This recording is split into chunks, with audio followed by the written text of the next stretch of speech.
Your name is? Aiden. Aiden. I understand this is your cause.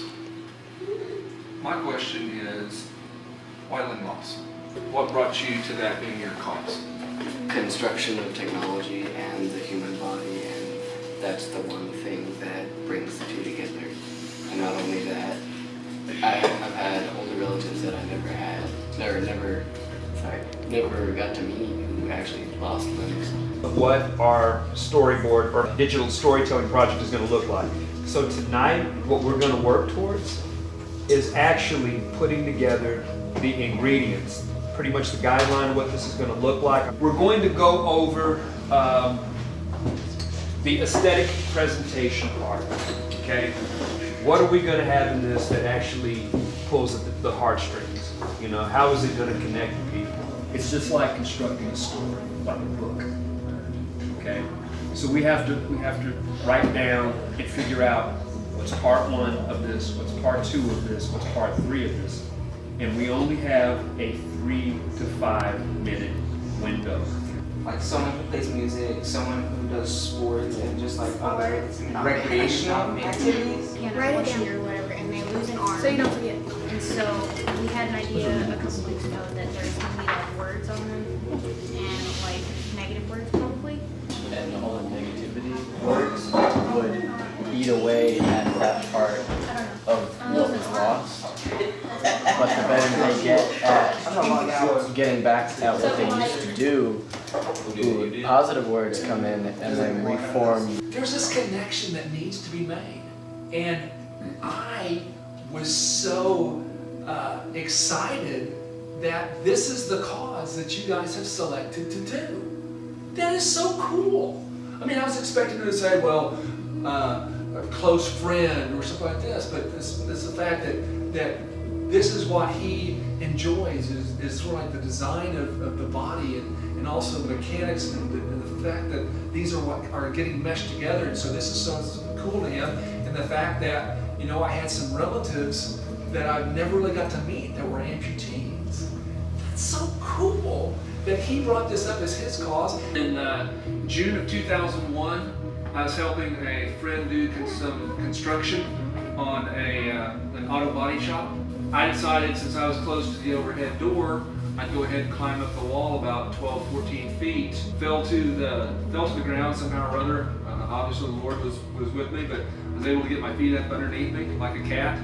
But there was enough force that I ended up snapping both the tibia and fibula in half with a compound fracture. And so the upper parts of the tib-fib were exposed and actually went into the dirt, about 2.5 inches. Pretty much turned the ankle to powder. That was June of 2001. Had finally ended up getting to the hospital and all like that. Surgeon told me that when you wake up, I don't know if you're going to have your leg or not. It's one of the worst fractures I've seen.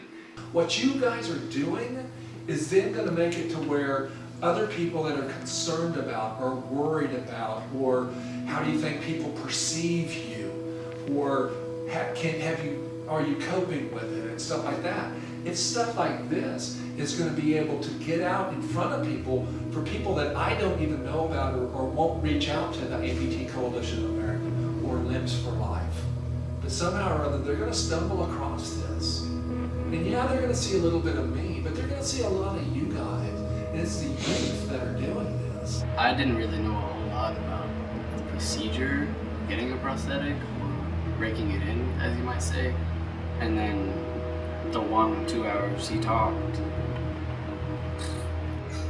I was more thoughtful towards it after I heard his story, because you don't realize what they go through. You don't realize, like, if they don't have anyone there for him, there for them, like he had his wife and his kids, then you don't know what people go through. My name is Jay Sean.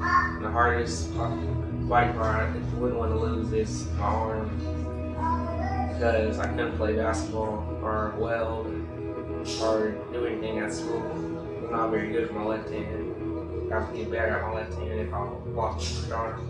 My name is Mark Struble, and probably the hardest body part for me to lose is probably my leg, because it'll disable me from doing a lot of things that I like to do, like play basketball, run, drive, Hey, my name is Charity, and my favorite limb is my right arm because without my right arm, I can't really do anything. I wouldn't know what to do because I use my right arm for like everything. Like I draw and I cook. My name's Rachel. I think the two body parts for me would be my hands because I play piano and I draw and I take pictures and stuff, and I feel like that would be a lot harder to do if I didn't have either like one or both of my hands. What do you guys think is crueler? Telling somebody that, oh, you're different, or kind of giving them a crutch to where it's okay to not do as good as they possibly could as somebody that has a limb that's making it easy because we just feel sorry for them. I think feeling sorry for somebody's worse than you. The second one. Yeah. Because once they get into that mentality, they won't try as hard anymore. I have an uncle that's an amputee, so I didn't really realize anything. And now I see my uncle as, oh, you must be going through a lot, you know.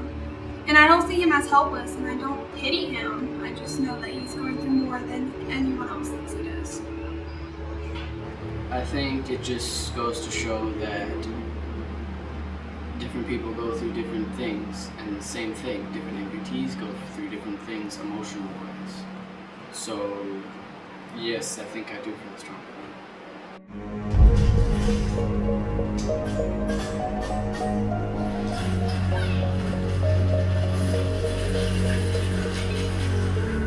We all have things we love to do, things that just pass the time. What if you just couldn't do those things anymore? Or at the very least, the same way you used to?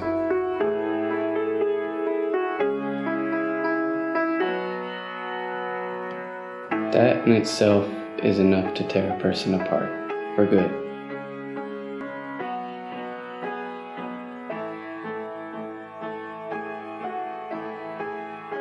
But with all circumstances comes a choice.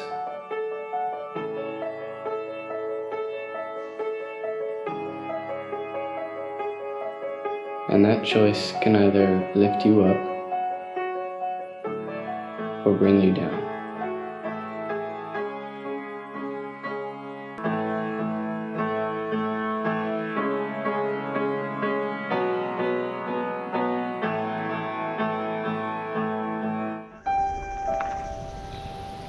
We all have things in our lives that's just part of our daily routine.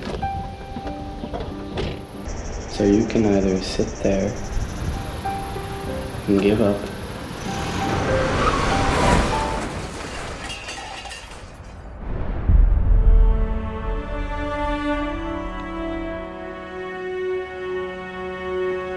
or find it in your heart to stand.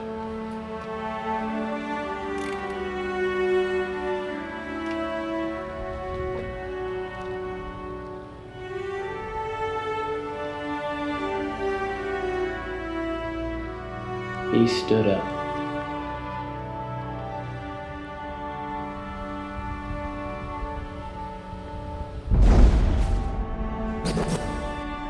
Can you?